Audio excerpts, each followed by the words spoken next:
Welcome to our channel. Today we're diving into the life of one of history's most iconic figures, Moses, a man who walked with God, challenged pharaohs and led his people to freedom.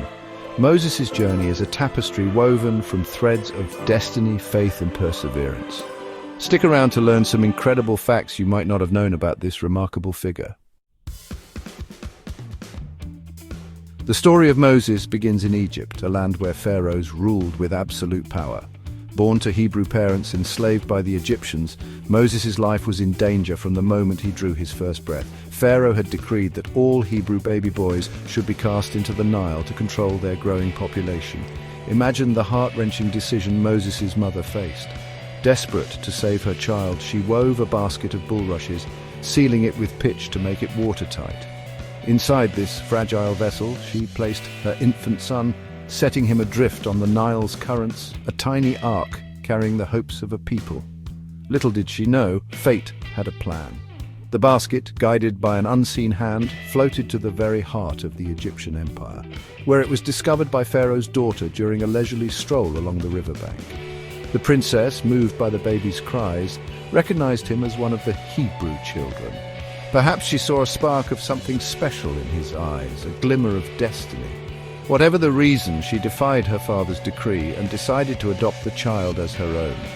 Moses, named by the princess, meaning drawn from the water, grew up within the gilded cage of the Egyptian royal court, surrounded by luxury and privilege.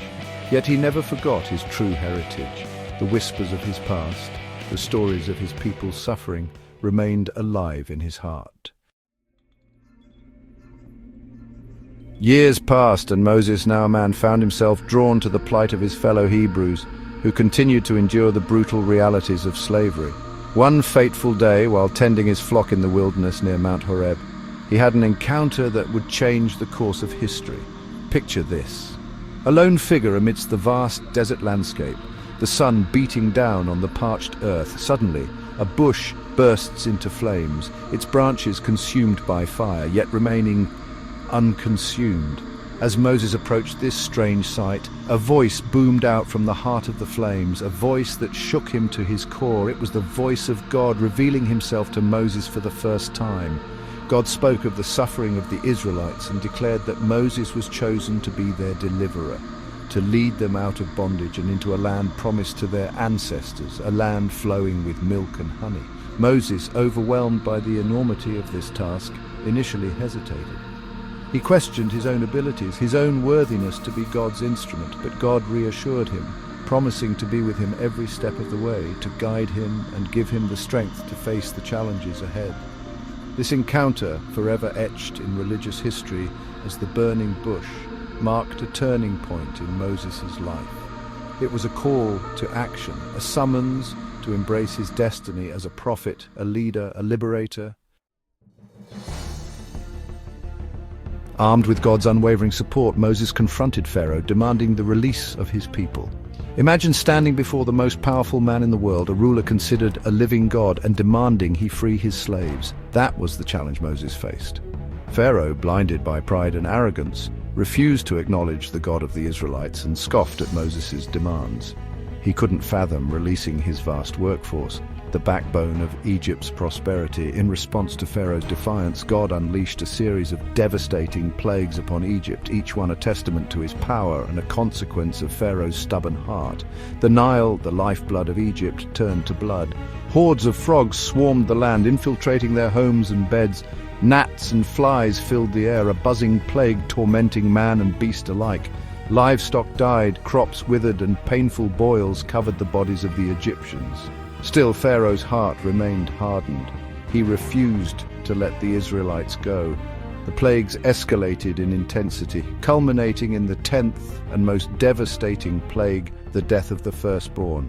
Imagine the anguish, the despair that gripped the Egyptian families as the angel of death passed through the land, sparing only the homes of the Israelites, marked by the blood of a lamb on their doorposts.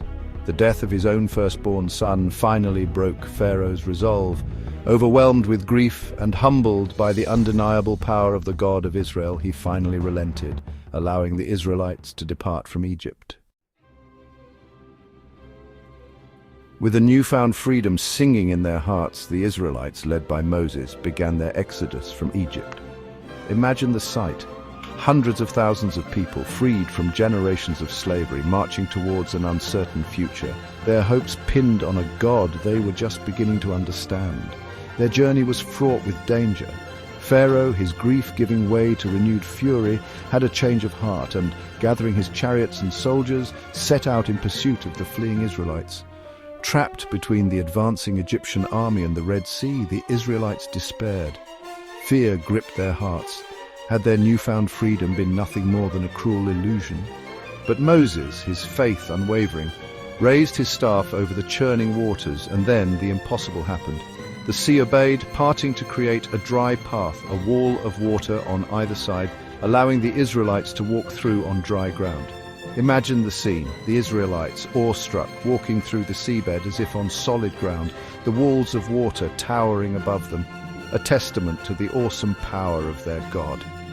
Once they had safely crossed, Moses raised his staff again. The waters rushed back, engulfing the pursuing Egyptian army, their chariots and weapons swallowed by the waves. The Red Sea, a symbol of impossible odds, became a testament to God's power and faithfulness. The parting of the Red Sea wasn't just a miraculous escape. It was a defining moment in the Israelites' journey. It solidified their faith in Moses and their God, proving that nothing was impossible with him on their side. After their miraculous escape, Moses led the Israelites to the foot of Mount Sinai, a place where the very air crackled with divine energy. It was here, amidst the rugged beauty of the desert mountains, that God renewed his covenant with his chosen people, revealing his laws, a moral compass to guide them on their journey to the Promised Land. Imagine the scene. Thunder roared, lightning flashed, and smoke billowed from the mountaintop as God descended upon Sinai. The Israelites trembled at the foot of the mountain, awestruck by the raw power of their God. Moses, guided by a pillar of cloud, ascended the mountain to meet with God. He remained there for 40 days and 40 nights, receiving divine instruction. God, with his own hand, inscribed his laws on 2 tablets of stone, the 10 Commandments. These commandments, a blueprint for righteous living, covered a wide range of human behavior, from worshipping the one true God to honoring one's parents, from refraining from murder and theft to speaking truthfully and resisting envy. These weren't just arbitrary rules. They were principles designed to shape the Israelites into a just and compassionate people, a beacon of light in a world often shrouded in darkness. When Moses descended from the mountain, carrying the tablets of the law, his face radiated a divine glow, a physical manifestation of his encounter with the divine. The 10 Commandments became the bedrock of the Israelite faith, a covenant passed down through generations, shaping their laws, their customs, and their understanding of their relationship with God. The exodus from Egypt was just the beginning of the Israelites' journey, their destination, the Promised Land, a land flowing with milk and honey. But between them and their destination lay a vast and unforgiving wilderness. Imagine a sea of sand stretching to the horizon, the sun beating down mercilessly, the only shade offered by the occasional scrubby tree or towering rock formation. This was the landscape the Israelites would call home for the next 40 years. Their journey was fraught with challenges. They faced scorching heat, thirst-quenching dryness, and a constant shortage of food and water. Their faith, so strong after the Red Sea crossing, was tested time and time again. Moses, their leader, felt the weight of their doubts, their fears, their frustrations. He became their mediator, their advocate, their shepherd, pleading their case before God, seeking guidance and provisions. He taught them to rely on God's providence, reminding them of the miracles they had already witnessed. He instituted laws and systems to govern their wandering community, fostering a sense of order and unity amidst the chaos of the desert. It was a time of grumbling, of rebellion, of testing. Yet through it all, Moses remained their unwavering guide, his own faith tested but never broken. He led with patience, with compassion, with an unyielding belief in the God who had promised to deliver them. Leading a people as complex and at times as stubborn as the Israelites was no easy feat. Moses, though chosen by God, was not without his own vulnerabilities. He was, as the Bible tells us, slow of speech and slow of tongue, a man more comfortable with quiet contemplation than fiery oratory. To aid him in his mission, God provided Moses with a partner, a spokesperson, a confidant, his own brother, Aaron. Imagine the bond between these brothers, strengthened through hardship, united by a shared purpose. Aaron, eloquent and charismatic, became Moses' voice to Pharaoh, articulating the demands for Israel's release with a clarity and forcefulness that Moses lacked. He stood by Moses' side as he confronted the might of Egypt, his voice booming out the pronouncements of God, turning his staff into a serpent before Pharaoh's very eyes. Throughout their journey, Aaron acted as a bridge between Moses and the people. When the Israelites doubted, Aaron reassured them. When they grumbled, Aaron listened. He was a calming presence, a steadying hand, a constant reminder of God's faithfulness. But their relationship wasn't without its tensions. Aaron, at times, faltered in his faith. He gave in to the Israelites' demands, crafting a golden calf for them to worship when Moses was delayed on Mount Sinai, an act that angered God and brought consequences upon the people. Despite these challenges, the bond between Moses and Aaron remained strong. They complemented each other, each fulfilling a vital role in the Israelites' journey to freedom. Their partnership stands as a testament to the power of family, of shared purpose, and of unwavering support in the face of adversity. As the Israelites wandered the wilderness, they carried with them more than just their possessions. They carried their faith, their history, and their covenant with God. To house this sacred bond, God commanded them to build a portable sanctuary, a tangible symbol of his presence amidst his chosen people, the tabernacle. Imagine this. In the midst of a vast and empty desert, a structure begins to take shape. Guided by divine inspiration, the Israelites, skilled artisans and craftsmen, worked tirelessly, using the materials they had carried with them from Egypt. Gold, silver, precious fabrics woven with intricate designs, acacia wood, and colorful yarns all came together to create a testament to God's glory and a reflection of the reverence held in the hearts of his people.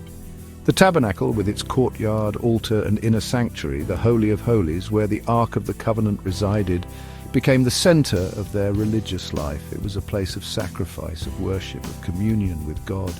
Every detail, from the dimensions of the structure to the placement of the furnishings, was ordained by God and meticulously followed by Moses. The tabernacle was a microcosm of heaven on earth, a place where the veil between the physical and the spiritual seemed to thin, allowing God's presence to dwell among his people. The construction of the tabernacle was a testament to the Israelites' faith and their commitment to honoring their covenant with God. It served as a powerful reminder of his presence throughout their wilderness wanderings, a beacon of hope guiding them towards the promised land. 40 years of wandering, of hardship, of growth, and of deepening faith. Now the Israelites, a new generation hardened by the trials of the desert, stood poised on the threshold of the promised land, the land flowing with milk and honey that God had promised to their ancestors. But Moses, their leader, the man who had guided them through every step of their arduous journey, would not be joining them. After a lifetime of service, his time on earth was drawing to a close. God, in his wisdom, led Moses to the summit of Mount Nebo. Imagine the scene, the aged prophet, his beard long and white, his eyes filled with the wisdom of a life lived in service to God, gazing out over the vast expanse of the promised land. From his vantage point, he could see it all, the rolling hills, the fertile valleys, the Jordan River winding its way through the land, a land of promise, a land of new beginnings. It was a bittersweet moment. Moses, his heart filled with gratitude for all that God had done, also felt the sting of disappointment, knowing that he would not be setting foot in the land he had fought so hard to reach. Yet he accepted God's decree with grace and humility. He had lived a life of purpose, of obedience, of unwavering faith. He had led his people to the very edge of their destiny. His task was complete. And so, on that mountaintop, with the promised land spread out before him, Moses breathed his last, his life's journey complete. He was buried in a valley in the land of Moab, his final resting place known only to God. Though Moses never crossed the Jordan, his impact on the world, on history, on the very fabric of human belief continues to resonate thousands of years later. He is revered as a prophet in Judaism, Christianity, and Islam, his story woven into the sacred texts of each faith. He is remembered as a lawgiver, a liberator, a man who dared to stand up to power and demand justice for his people. The Ten Commandments, received by Moses on Mount Sinai, form the cornerstone of moral and legal codes across civilizations. His story is a testament to the power of faith, the importance of leadership, and the enduring struggle for freedom and justice. Moses' life, though rooted in a specific time and place, speaks to universal truths about the human condition. Our capacity for faith, our longing for freedom, our search for meaning and purpose. His legacy continues to inspire, to challenge, and to remind us that even in the face of overwhelming odds, one person, armed with faith and a willingness to answer the call, can change the course of history. Thanks for watching. If you enjoyed learning about Moses, don't forget to like, comment, and subscribe for more fascinating historical insights. The corridors of time are filled with incredible stories waiting to be discovered. From ancient civilizations to modern marvels, we'll continue to unravel the mysteries of our world, one chapter at a time. See you next time.